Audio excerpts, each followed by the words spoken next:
So it's 2025 and you want to get into e-commerce or dropshipping and you're trying to look for a product, or you've already been in e-commerce and you're just having trouble finding your winner.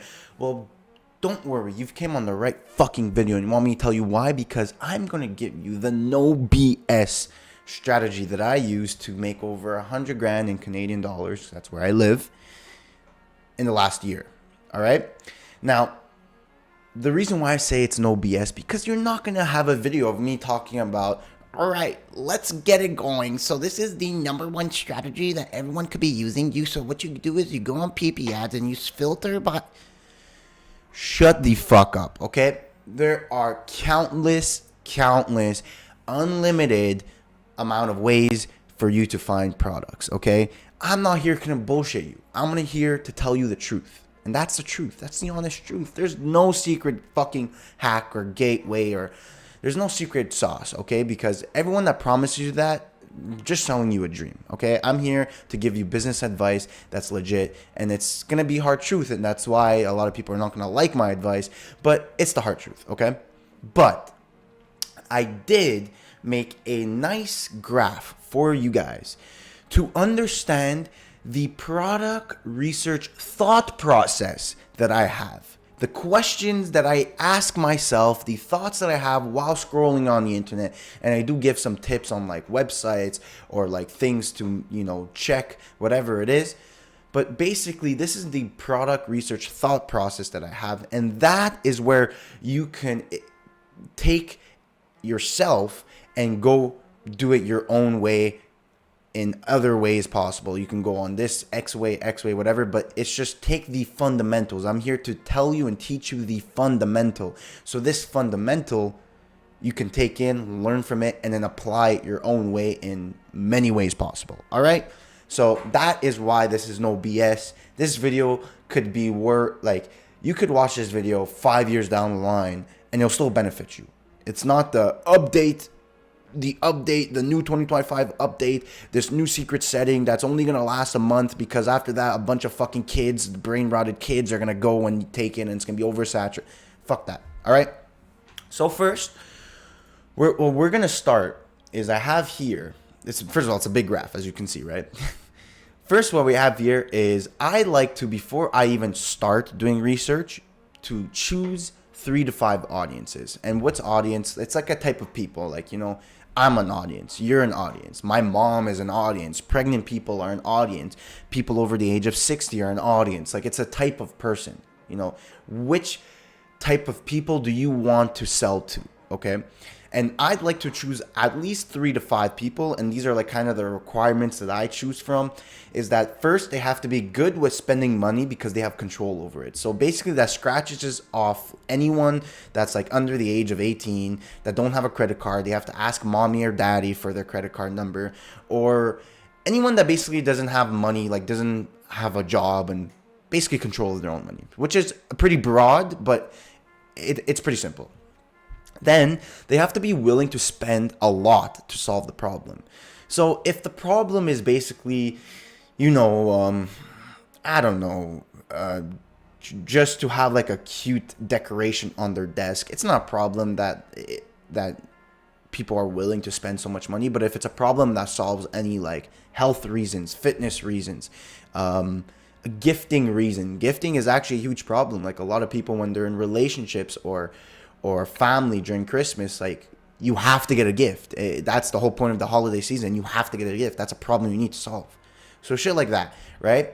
And then they have to be passionate about the problem. I like that people, care about it. So for an example, people that buy gifts, they're usually, sometimes you want to target the people that are passionate. Like, they want to put some thought into the gift.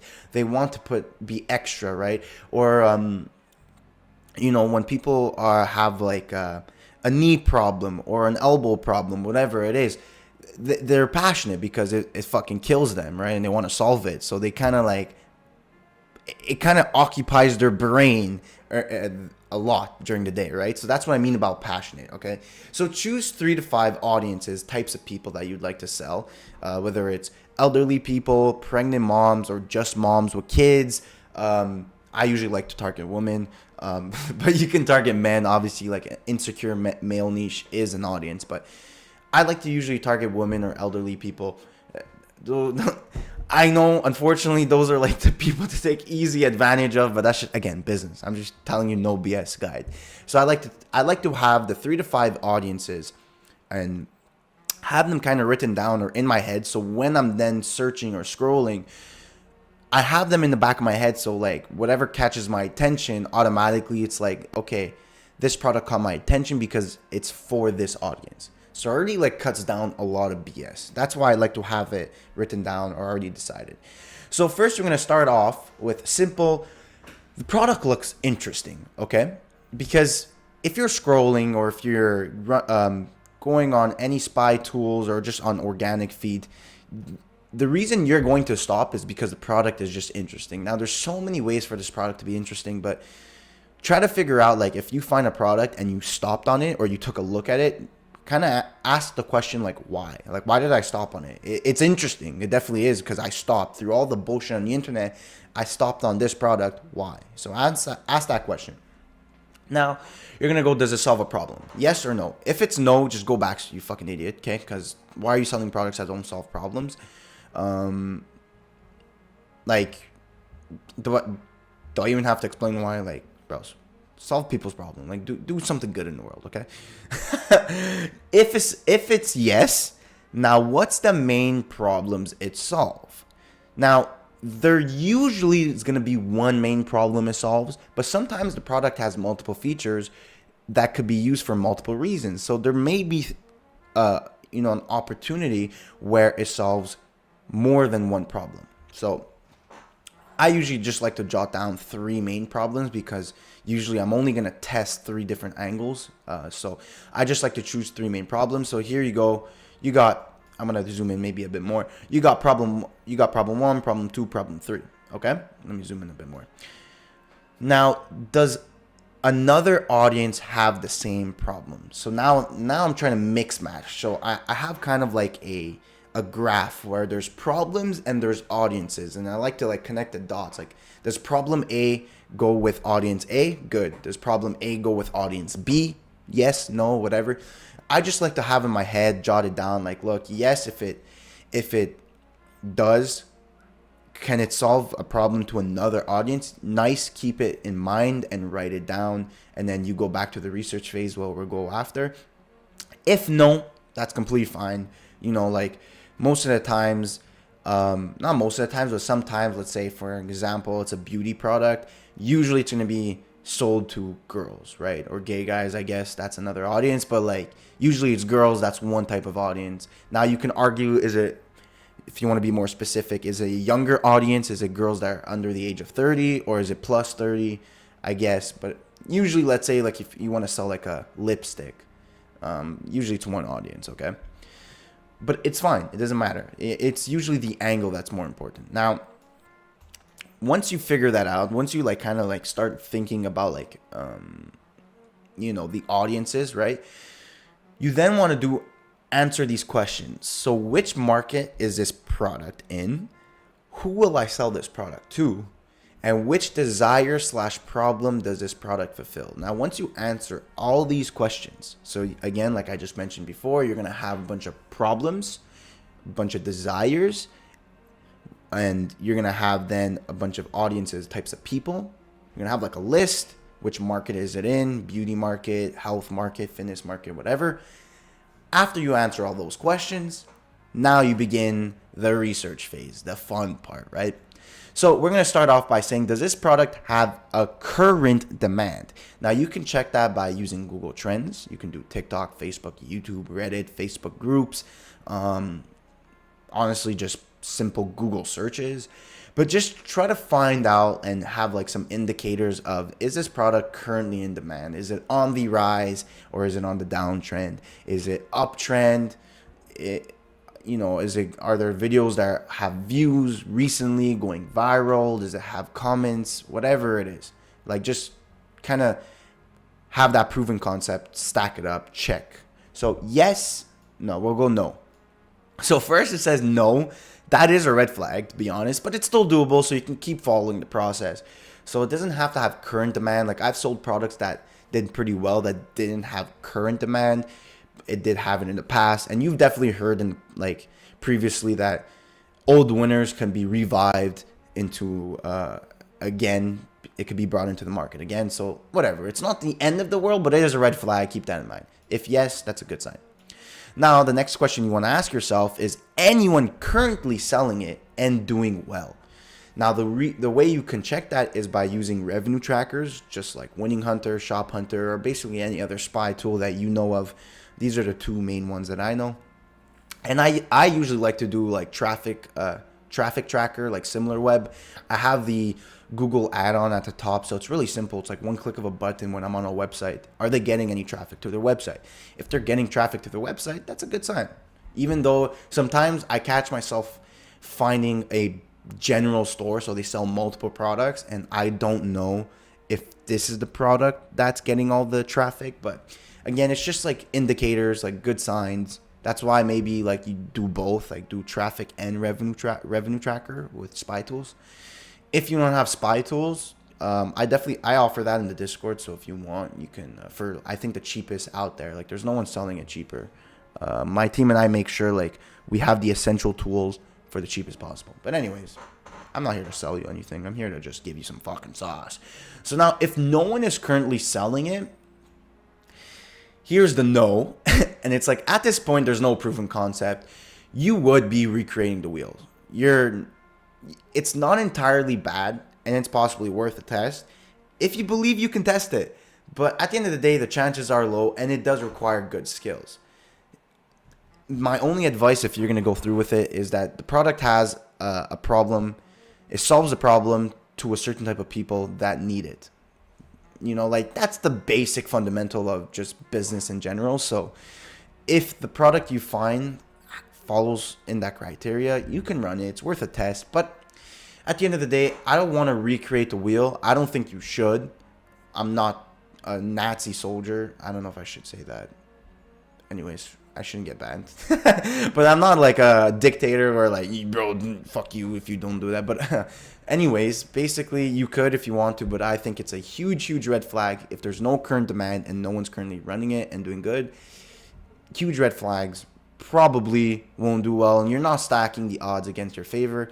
My whole idea is to not recreate the wheel, do something that's working and just improve on it, do better, and make a shitload of money doing it. If it's yes, someone's currently selling it and doing well, now you got to answer these questions for all the people that you found that are currently running it. Which ad platform are they selling it?